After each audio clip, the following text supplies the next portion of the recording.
Hello friends, स्वागत है हमारे चैनल साइंस स्टडी 99 ग्रुप में। तो जैसा कि फ्रेंड आज हम बीए हिस्ट्री थर्ड ईयर दितांत का अर्थ पढ़ेंगे। दितांत का मतलब क्या होता है फ्रेंड्स, तो आप ध्यान से सुनिए। दितांत का मतलब होता है तनाव में शिथिलता लाना, यानी तनाव में कमी लाना। तो यहाँ पे हम बात कर रहे हैं कि जो हमारा शीत युद्ध का जो दौर है ना, उसके बारे में हमें पढ़ना है कि किस तरीके से शीत युद्ध को रोकने के लिए कई देशों ने अहम भूमिका निभाई। खासकर हम बात करते हैं कि तीसरी दुनिया के देशों ने अपनी सबसे ज्यादा भूमिका निभाई थी। तो फ्रेंड्स, ये 20 मार्क्स का क्वेश्चन कई बार रिपीट हुआ है। हर साल ये क्वेश्चन आते रहते हैं, चाहे डीयू, इग्नू, सोल के कॉलेजेस में क्यों ना ले लें। तो ये जो हमारा वीडियो का जो पार्ट होगा, ये 10वां पार्ट रहेगा। तो फ्रेंड स्टार्ट करते हैं। तो फ्रेंड्स, हम बात करें दितांत तनाव में शिथिलता के बारे में। विश्व राजनीति में 1945 से लेकर 1990 तक जो काल था वो शीत युद्ध का दौर था।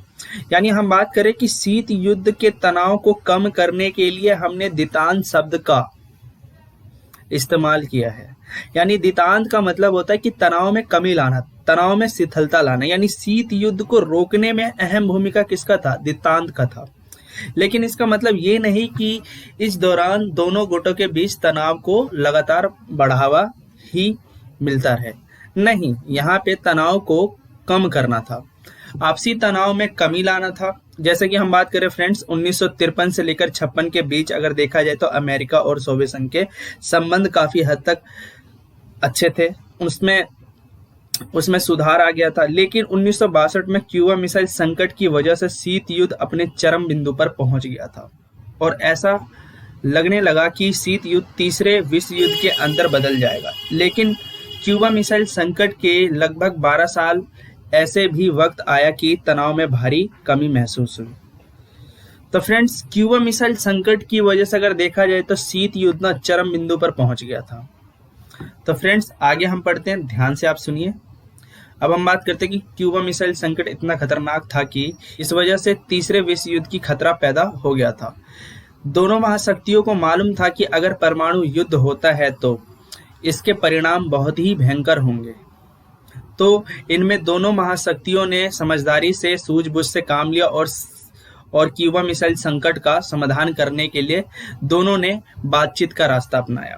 क्यूबा मिसाइल संकट ने एक बात तो साफ कर दी थी कि भविष्य में दोनों देशों को इस तरीके की घटना से बचना है, तो आपस में एक दूसरे के साथ लगातार क्या संपर्क में रहना होगा। इसलिए मॉस्को से लेकर वॉशिंगटन तक दूरभाष संपर्क, यानी हम बात कर रहे एक टेलीफोन लाइन बिछाई गई ताकि किसी भी संकट के समय दोनों देशों के नेता तुरंत बातचीत कर सके और आपसी बातचीत को बढ़ावा दे सके और तनाव में तेजी से कमी लाई जा सके। यानी हम बात कर रहे कि युद्ध को खत्म किया जा सके। तो फ्रेंड्स, अब हम बात करते हैं दितांत का अर्थ क्या है। अब हम जानते हैं कि तनाव और शिथिलता, यानी दितांत का मतलब होता है, फ्रेंच भाषा का एक शब्द है जिसका मतलब है तनाव में शिथिलता, यानी तनाव में कमी आना, कमी लाना या आना। तो फ्रेंड्स, यहाँ पे हम बात कर रहे हैं कि दितांत का जो मतलब है कि अमेरिका सोवियत संघ के तनावों को कम करना था। कि कहीं ना कहीं सेकेंड वर्ल्ड वॉर खत्म होने के बाद 1945 से लेकर 1990 तक का जो दौर था वो शीत युद्ध का दौर था। इसलिए अमेरिका और सोवियत संघ के तनाव को कम करना था। इसलिए दितांत का अर्थ हम पढ़ रहे हैं।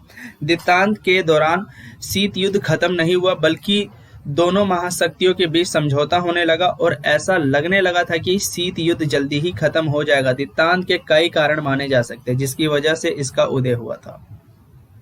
तो फ्रेंड्स, अब हम पढ़ रहे हैं दितांत के कारण। राष्ट्रीय हितों की प्रति दोनों ही महाशक्तियों ने नेताओं ने यह सोच लिया था कि युद्ध और हथियार पर खर्च करने की जगह अगर अपने देश में आम नागरिकों के जीवन को बेहतर बनाने के लिए उनके ऊपर अगर पैसा खर्च करते हैं तो ज्यादा फायदेमंद होगा।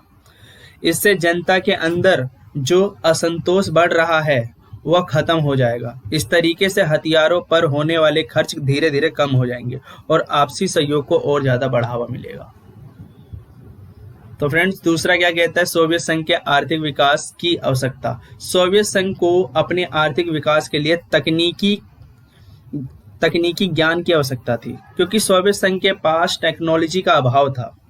तकनीकी उसके पास था ही नहीं, वह तकनीकी अमेरिका के पास थी। अगर देखा जाए तो अमेरिका के पास हाईली टेक्नोलॉजी थी। तो तकनीकी का ज्ञान किसके पास नहीं था? सोवियत संघ के पास नहीं था। और सोवियत संघ में कृषि में आत्मनिर्भरता नहीं हो पाया।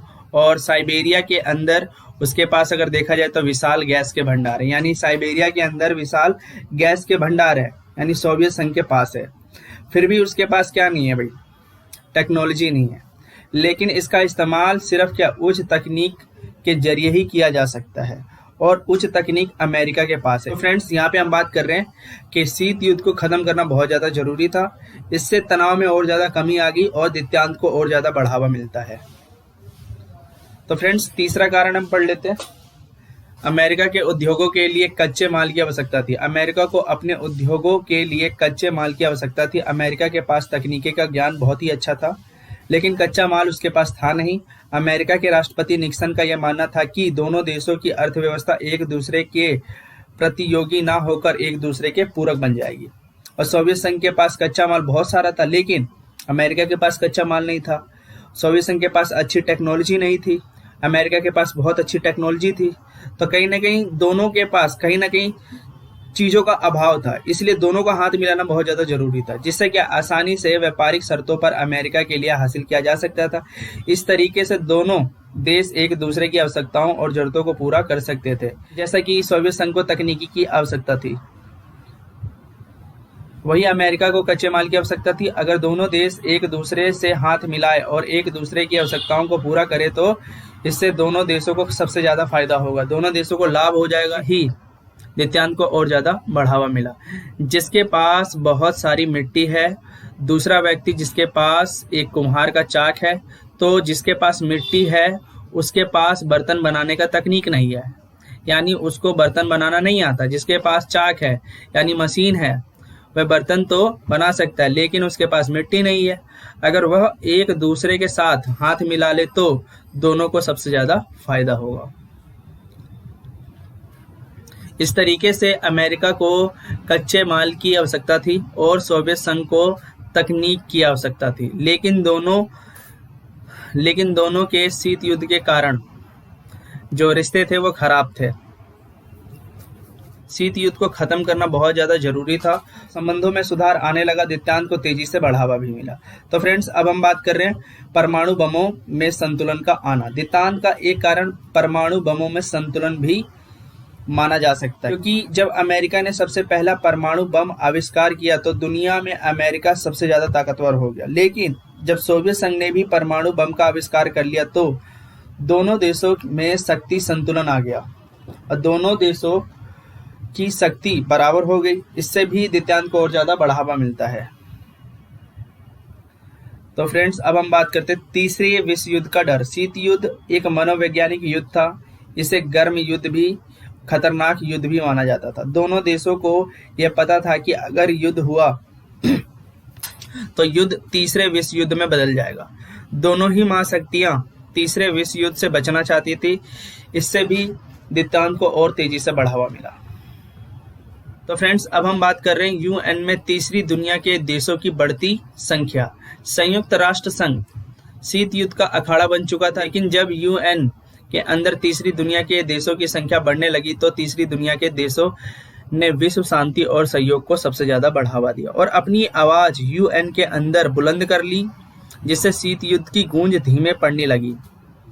इससे भी द्वितीयांत को और ज्यादा बढ़ावा मिलता है। तो दोस्तों, ये थे हमारे द्वितीयांत के कारण। इसके प्रभाव की द्वितीयांत का अंतर्राष्ट्रीय राजनीतिक पर प्रभाव क्या पड़ा, तो उसके बारे में हम पढ़ते हैं। अंतर्राष्ट्रीय राजनीतिक पर क्या प्रभाव पड़ा।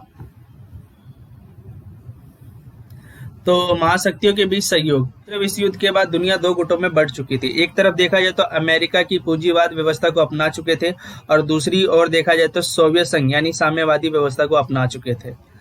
तो कहीं ना कहीं दो महाशक्तिशाली देशों के बीच आपसी घमासान लड़ाई हो रहा था। किस चीज को लेकर? तो विचारों को लेकर, प्रतिस्पर्धा को लेकर, तनावपूर्ण स्थिति को लेकर।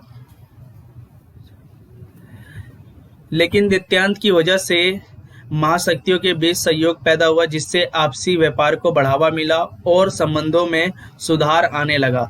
संबंधों में इतना ज्यादा सुधार आने लगा कि दोनों देशों के नेता एक दूसरे के देश की यात्रा करने लगे। जैसे कि कभी निक्सन मॉस्को जाते तो कभी बिरजने वॉशिंगटन की यात्रा करते, तब ऐसा नहीं लगता था कि अमेरिका सोवियत संघ अलग अलग देश है।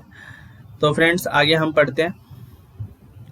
तो हम बात कर रहे हैं कि यूरोप की एकजुटता में वृद्धि। 1945 के बाद यूरोप महाद्वीप के दो हिस्से हो गए। हम बात कर रहे हैं कि 1945 के बाद जब शीत युद्ध का जब दौर स्टार्ट हुआ तो यूरोप को दो हिस्सों में डिवाइड कर दिया गया। पश्चिमी यूरोप का समर्थन कौन कर रहा था? अमेरिका। और पूर्वी यूरोप का समर्थन कौन कर रहा था? सोवियत संघ। तो पूर्वी यूरोप और पश्चिमी यूरोप देखा जाए तो यहाँ पे हम बात कर रहे हैं कि पूर्वी और पश्चिमी यूरोप में ना तो आपस में व्यापार होता, ना ही क्या नागरिकों का आदान प्रदान होता। लेकिन नितांत की वजह से पूर्वी पश्चिमी यूरोप में आपसी व्यापार को और ज्यादा बढ़ावा मिला, सांस्कृतिक आदान प्रदान को और ज्यादा बढ़ावा मिला। अब ऐसा नहीं लगता है कि यूरोप का भी बंटवारा हुआ है। तरीके से नितांत की वजह से यूरोप की एकजुटता बढ़ने लगी। तो फ्रेंड्स अब हम बात कर रहे हैं तीसरे विश्व युद्ध के डर से छुटकारा। तीसरे विश्व युद्ध के डर से छुटकारा 1960 के दशक में अमेरिका सोवियत संघ के बीच हथियारों की होड़ बढ़ने लगी थी और ये हथियार इतने ज्यादा बन गए थे कि ऐसा लगने लगा था कि अब दुनिया के ऊपर तीसरे विश्व युद्ध का खतरा मंडराने लगा। लेकिन नित्यानंद की वजह से तीसरे विश्व युद्ध के खतरे से मुक्ति मिल गई, जैसा कि क्यूबा मिसाइल संकट और बाद में दो महाशक्तियों ने आपसी समस्याओं का समाधान कर लिया। हॉटलाइन स्थापित की गई ताकि किसी भी संकट के समय दोनों देश के नेता आपस में बातचीत करके युद्ध को टाल सके, समस्याओं को निपटाया जा सके। परमाणु हथियारों पर नियंत्रण के लिए प्रयास। जब शीत युद्ध चल रहा था तो दोनों महाशक्तियों ने परमाणु हथियार बनाए क्योंकि परमाणु हथियार शक्ति का प्रतीक माने जाते थे। परमाणु हथियार की वजह से दुनिया में बहुत खतरनाक युद्ध भी हो सकता था। तो दोनों ही महाशक्तियों को पता था कि अगर परमाणु युद्ध होता है तो इसका बहुत खतरनाक परिणाम निकलेगा। इसलिए दोनों महाशक्तियों ने परमाणु हथियारों को नियंत्रण करने के लिए प्रयास करा। इससे भी अगर देखा जाए तो द्वितांत को और ज्यादा बढ़ावा मिलता है। ऐसा माना जाता है कि गुटनिरपेक्षता की शुरुआत द्वितांत की वजह से हुई थी। गुटनिरपेक्षता यानी नव स्वतंत्र जो देश थे वो आजाद हुए थे ब्रिटेन और फ्रांस के चंगुल से, तो उन्होंने एक गुट बनाया था जिसको गुटनिरपेक्ष कहते हैं। गुटनिरपेक्ष का मतलब क्या होता है? गुटनिरपेक्ष का मतलब क्या होता है फ्रेंड्स? तो यहाँ पे हम बात करें किसी भी गुट में शामिल ना होने की नीति को हम गुटनिरपेक्ष कहते हैं। तो अब द्वितांत की वजह से ही शीत युद्ध में ढील आने लगी। इसके कारण क्या था कि गुटनिरपेक्षता को खत्म कर दिया गया। लेकिन वर्तमान समय में आज भी गुटनिरपेक्षता की प्रासंगिकता बनी रही है। वही दूसरी तरफ अगर देखा जाए तो कुछ लोगों का मानना है कि गुटनिरपेक्षता की प्रासंगिकता आज भी बनी है, क्योंकि गुटनिरपेक्षता की वजह से ही तीसरी दुनिया के देश किसी महाशक्ति के शिकार नहीं बनना चाहते थे, जिससे तनाव में कभी भी वृद्धि नहीं हो सकती थी। इस तरीके से गुटनिरपेक्षता आज भी प्रासंगिकता बनी हुई है। तो फ्रेंड्स ये था हमारा टॉपिक द्वितांत का अर्थ, जो कि हमने बहुत अच्छे से कंप्लीट कर लिया है। तो अभी तक आप लोगों ने हमारे चैनल को सब्सक्राइब नहीं करा तो सब्सक्राइब कर दीजिएगा, बेल आइकन को क्लिक कर दीजिएगा, लाइक शेयर और कमेंट कीजिए। तो फ्रेंड्स हम नेक्स्ट वीडियो में मिलते हैं।